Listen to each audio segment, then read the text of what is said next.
जय हिंद जय भारत। आप देख रहे हैं अजय भारत टीवी, जहां हम बनते हैं जनता की आवाज। गुरुग्राम नगर निगम चुनावों को लेकर लगातार अपने दर्शकों तक हम अपडेट दे रहे हैं।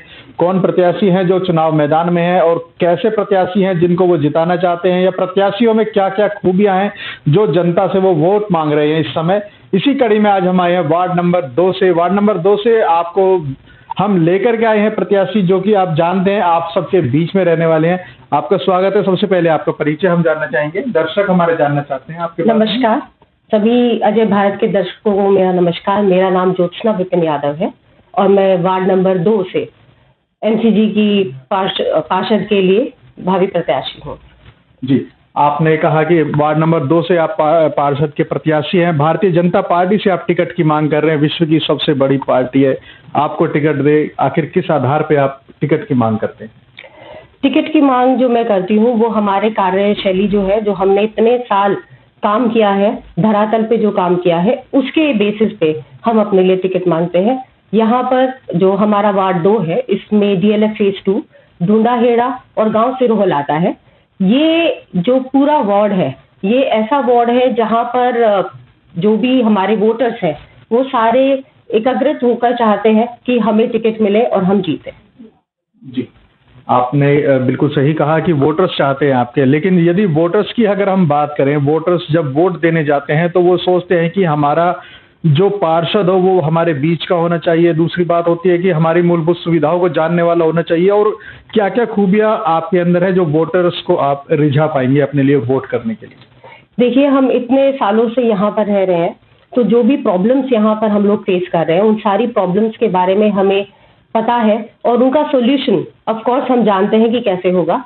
अभी जो हमें समर्थन चाहिए वो यही चाहिए कि सब लोग इकट्ठे होकर एक साथ आए, एक मंच पर आकर, एक तरीके से आकर सपोर्ट करें।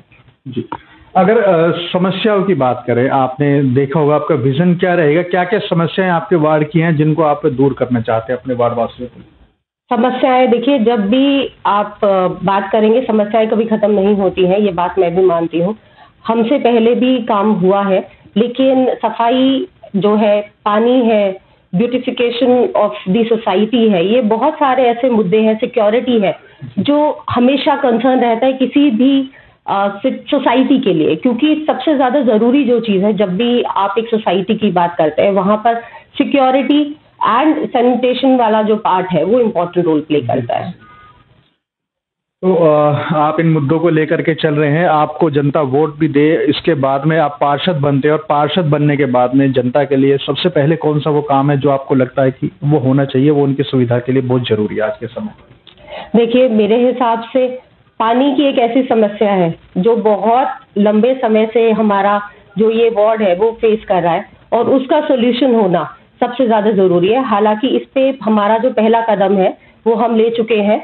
जो बूस्टर पंप है जे ब्लॉक पार्क में, वो इंस्टॉल हो चुका है। उससे कुछ हद तक समस्याएं हमारी समाधान हुआ है उनका। लेकिन मैं साथ में ये भी जानती हूँ कि जैसे ही गर्मियों का मौसम आएगा, ये हमारी जो समस्या है ये वापस बढ़ने वाली है और ये हमारी प्रायोरिटी बेसिस पे होगा कि हमें इसे सॉल्व करना ही है।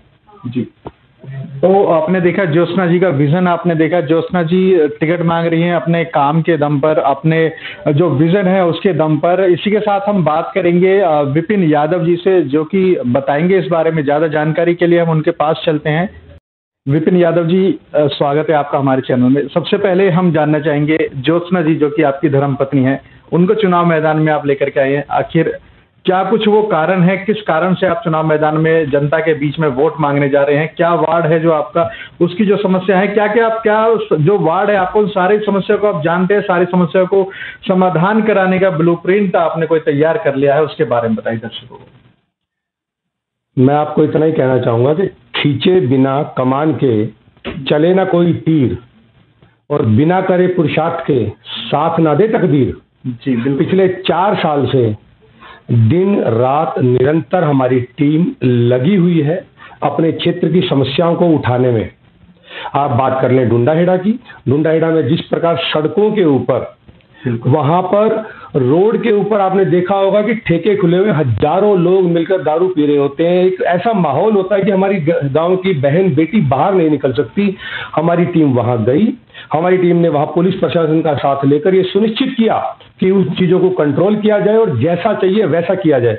सरहोल में बच्चा जानता है कि पिछले 2 साल में मात्र 6 महीने बच्चे स्कूल में गए हैं बिना पानी, गंदे पानी में अपने पैर डबोए। लेकिन हमारा प्रयास रहा, ज्वाइंट कमिश्नर से, डीसी से मिलकर वहां पर टाइलों का इंस्टॉलेशन करवाए और हमने ये सुनिश्चित किया कि वहां पर सही तरीके से चीजें वैसी हो जैसा बच्चों को चाहिए। अगर मैं डीएलएफ फेज 2 की बात करूं, मैं इस परिवार का हिस्सा हूं। मैं ये नहीं कहूंगा मैंने यहाँ बहुत कुछ किया, हमारी टीम ने बहुत कुछ किया, लेकिन आप किसी भी विषय को लेकर, डीएलएफ फेज 2 की सबसे बड़ी समस्या क्या थी? सबसे बड़ी समस्या थी प्रोस्टिट्यूशन, जो एमजी रोड के ऊपर था। जिस प्रकार से हमारी पूरी टीम लगी रात भर, मुझे याद आता है कि 2 महीने तक लगातार हमारे अलग अलग वॉलेंटियर्स जाकर रोड पे खड़े होते थे, पुलिस के साथ पेट्रोलिंग करते थे।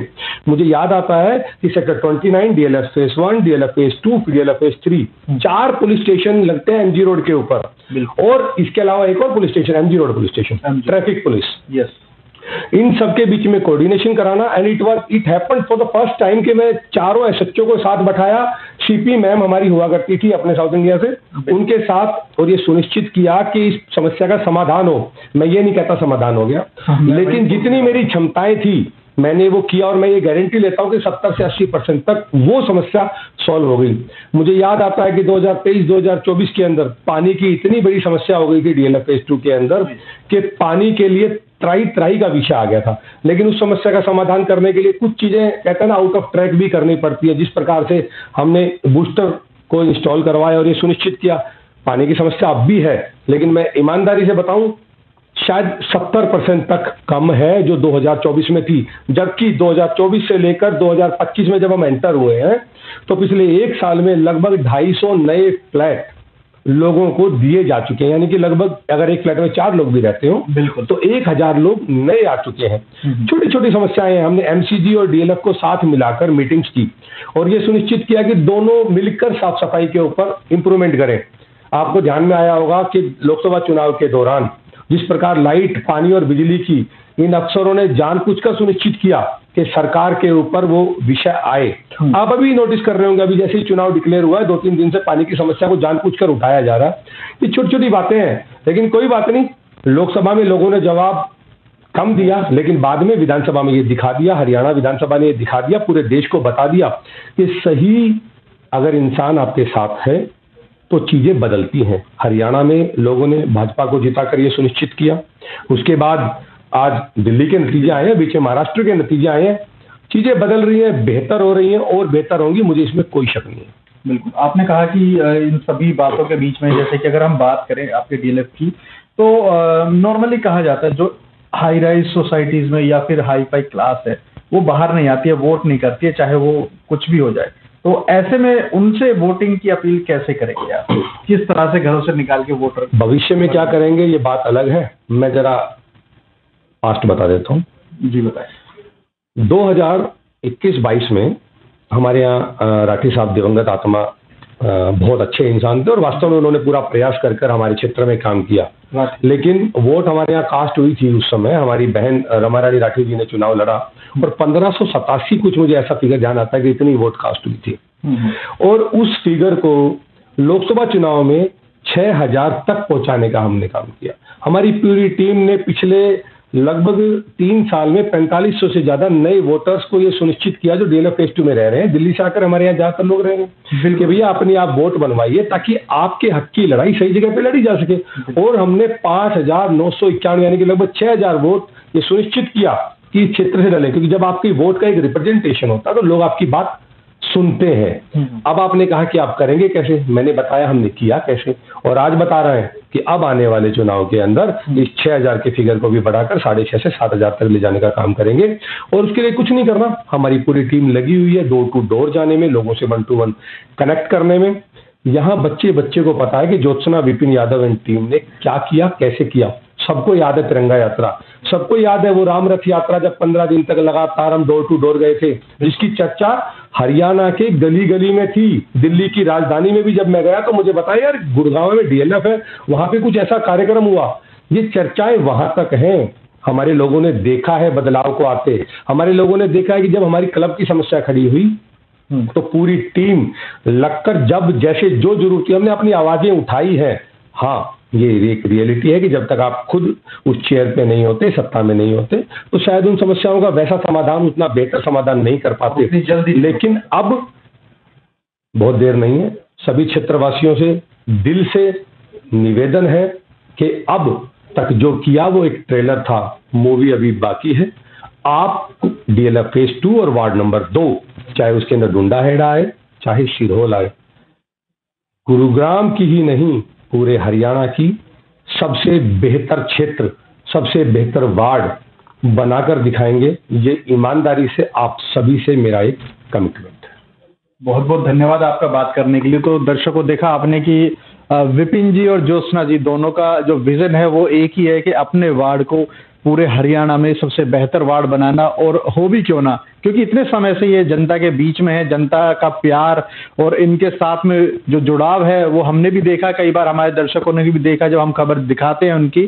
तो आप देख सकते हैं, यदि इनकी अब की बार माफी चाहूंगा, अब की बार पार्षद बनती हैं ज्योत्सना जी, तो डेफिनेटली हरियाणा में एक अलग ही वार्ड चमक के आएगा, जिसको वार्ड नंबर 2 कहा जाएगा। तब तक बने रहिए आप हमारे साथ। जय हिंद, जय भारत।